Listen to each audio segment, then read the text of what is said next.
Hey guys, welcome back for another episode of the Suited Shootist. And I'm gonna kind of do just a little bit of a continuation on last week's video. So, what I wanted to talk about in depth a little bit more is why I'm doing this. Because YouTube, especially, is saturated with gun content. So, why did I, a relative nobody, feel compelled to sit in front of a camera and put my opinion out there as something of implied value? It's pretty simple. As I explained in the last video, I've never carried a gun professionally. Like I said, I'm just a white-collar dude. I live a life that is a very low risk threshold. And so the whole gun-carrying, self-defense oriented lifestyle is something that was just a very personal choice for me. And not from any actual act of criminal violence either. I come from kind of a very unique position.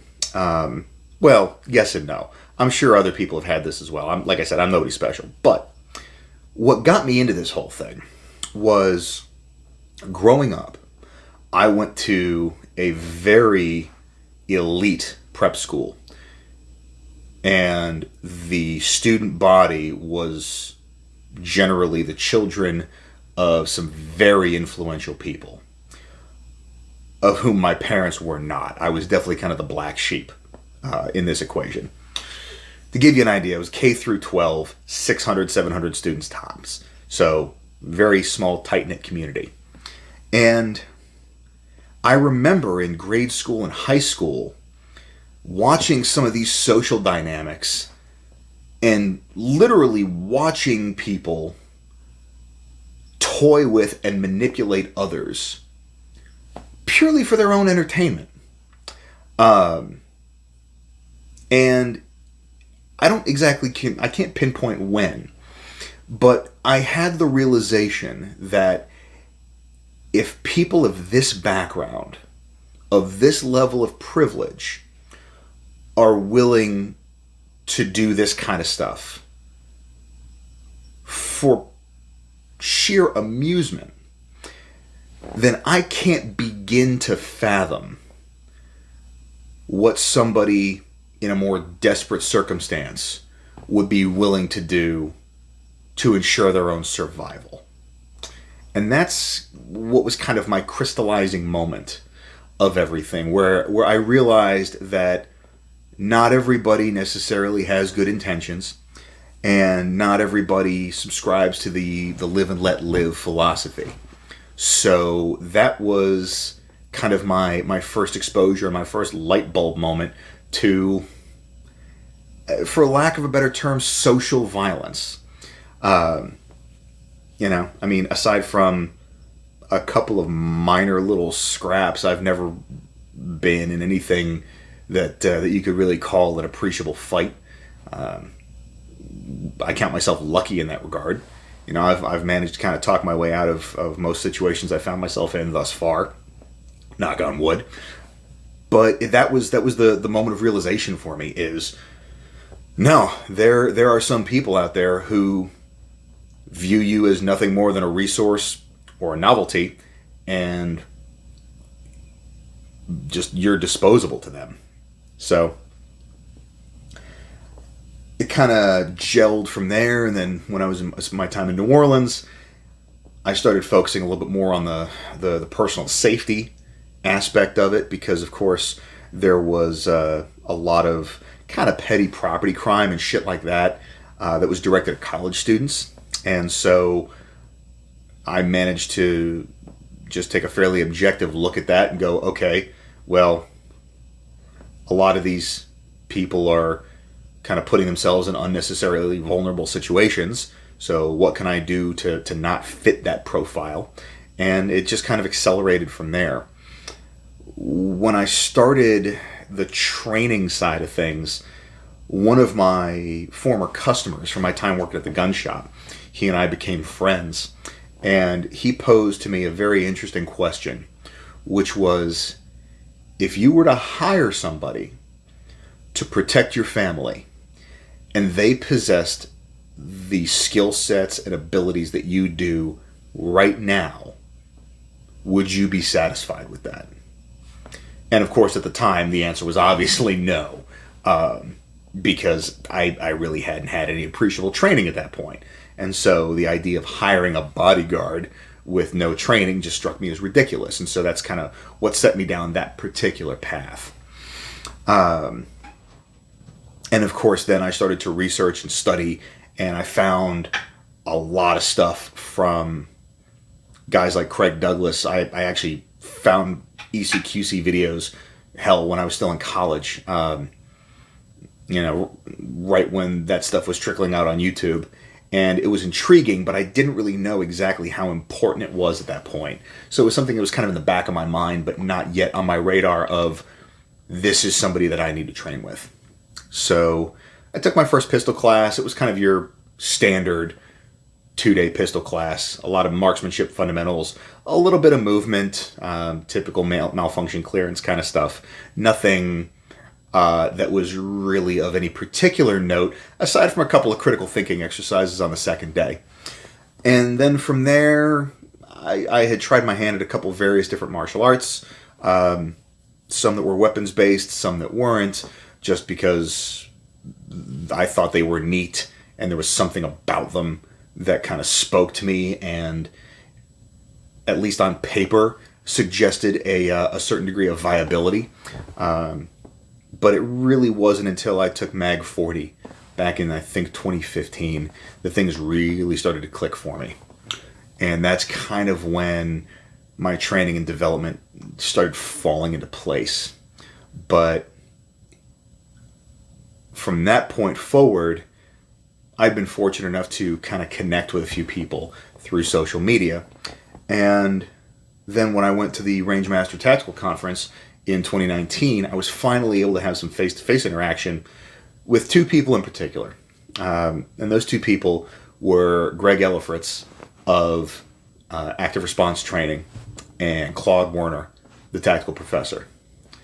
And what I had mentioned to them was what I've been talking to you guys about, which is that the segment of white-collar, office-dwelling, average citizens that carry guns felt pretty much wholly neglected and overlooked in terms of content relevant to our experience. And when I was talking with both of them, I got very receptive feedback, and they told me there was definitely kind of some meat on that bone, and it was worth encouraging and worth pursuing, rather. So that was really the point that gelled the Suited Shootist for me. And that's why I started out on this path, because it was kind of a, well, why not me? I'm certainly not the smartest guy in the room, but I do okay with my communication skills, and I'm generally fairly decent at boiling down these complex ideas into relatively easily digested and I guess sometimes more relevant talking points. And so be the change you want to see in the world, I guess. And that's kind of the idea as to why I'm doing all of this. This is an ever-evolving process, and especially over the last year, the social fluency and the social literacy aspect of it is something that has been very forefront in my mind because of the general interpersonal and social dynamics that have been publicized lately, both politically and not. There's a lot of conflict, and there's a lot of that conflict that arguably is avoidable if you stow the ego and set aside the idea that you've got to be right and just work towards an actual workable solution. Scott Jedlinski is fond of saying everything is jujitsu, and The social dynamic is no different. It's very easy to get somebody else where you want them if you give them the impression that they're winning. And I'm not talking about that in any kind of a nefarious sense or in any sort of underhanded, sleazy sales tactic kind of manner, but I'm talking about just from a genuine discourse. You're gonna make a lot more progress and headway if you aren't polarizing, if you aren't combative, if you aren't abrasive. So that aspect of it has kind of become another major component to what I'm doing here with the Suited Shootist. But like I said, it's kind of ever evolving. Another piece of it is genuinely a lot of folks in this gun space, their overall social skills are a little bit limited. I've seen a lot of folks that have a hard time talking to people that don't have shared interest. And if this is the focal point of the personality, then it can be a real challenge to find common ground with anybody that doesn't resonate with them. So I think that we would all do better to kind of improve on that. And I mean, it was actually, about 2 years ago at this point, because it was before TacCon. Craig was in town for an edged weapons overview, and he and I were talking over drinks about how, again, a lot of gun people don't know how to dress themselves. It's a harsh critique, but if it's not a graphic T-shirt or 511 gear, they don't know what to do with themselves. And I think that not enough people appreciate the difference between dressing well and dressing up. So I've seen this intersection of how somebody that lives this defense-oriented lifestyle can benefit from all of these various different angles that may not be immediately apparent. And so I feel compelled to share it. Everything's not going to resonate with everybody. I get that. But I definitely think that there is some benefit for a lot of us to work on being a little bit more well-rounded, a little bit less of a specialist, a little bit more of a generalist.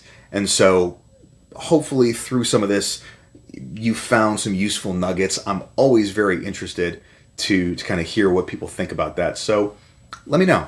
Throw it down in the comments. If this was a complete waste of your time, let me know that too.